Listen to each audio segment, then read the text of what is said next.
সাথে আমার হর্ন আছে, তবুও দেখা গেছে যে সে পিছনে কিন্তু তাকাচ্ছে না। আমি যে ডাইনে যাবো, সে একটু দেখে বা সে একটু করে যে আমাকে সাইড দিবে, এরকম ধরনের পরিস্থিতি হচ্ছে না। আর এই ট্রলি যেটা নিয়ে আমার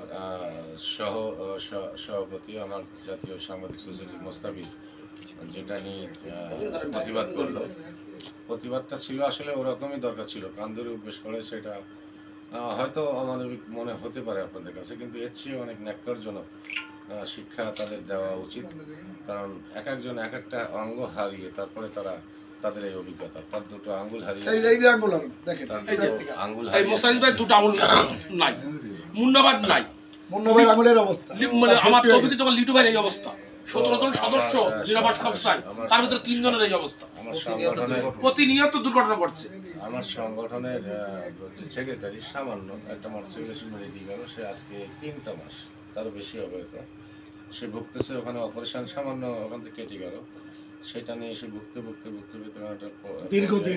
দীর্ঘদিন ধরে। কালকে আমি যাচ্ছি, একটা ট্রাক পিছন ফেরা, ট্রাকটা কোনো সিগন্যাল ছিল না, লাইট ছিল না, কিছুই ছিল না। আমি মোটরসাইকেলটা যখন 2 হাত তার পিছনে আমি চলে যাচ্ছি, ঠিক হঠাৎ করে ও ব্যাকে ও গাড়িটা ঢোকায় দিছে।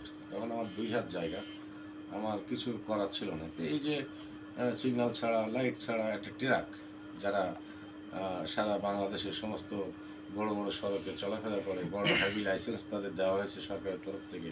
তো কী দেখে তাদের লাইসেন্সগুলো দেওয়া হলো, কি দেখে তাদের কে মনোনীত করা হলো একজন যেটা পাকা ড্রাইভার হিসাবে, আমার বোধগম্য হয় না। এটা টাকার বিনিময়ে লাইসেন্স নেওয়া আর হেল্পার থেকে ড্রাইভার এরকম পর্যায়ে একটা বিষয়, আন্ডার, হ্যাঁ, যেটা। আর সবচেয়ে বড় যে সমস্যাটা এখন আমাদের সাতক্ষীরা শহরে দাঁড়ায় গেছে, নসিমন পরিবহন নামে খ্যাত, যেটার বেল ব্রেক নাই, কোনো কিছু। এটা দেখছি আমি।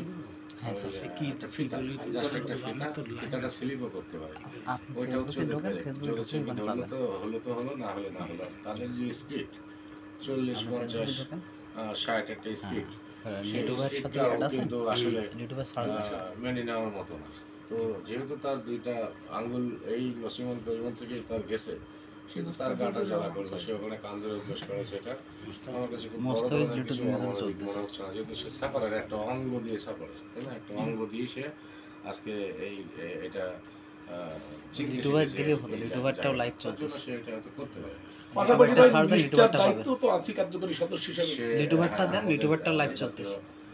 সাংবাদিক সোসাইটির না শুধু, সে আমাদের সাংবাদিক ক্লাবের জয়েন্ট সেক্রেটারি। আমি ওখানে সেক্রেটারি আছি, সে আমার সাথেই আছে।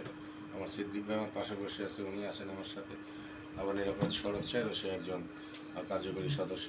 আমার সেটার ব্যাপারে তো সে অবশ্যই একটা দাবিদার। রাস্তাঘাটে যেখানে সেখানে একটা এ ধরনের পরিস্থিতি সে মোকাবেলা করার যোগ্যতা বা অধিকার রাখে, সাংগঠনিক হিসেবে রাখলেও রাখে, তাতে তার সাংবাদিকতা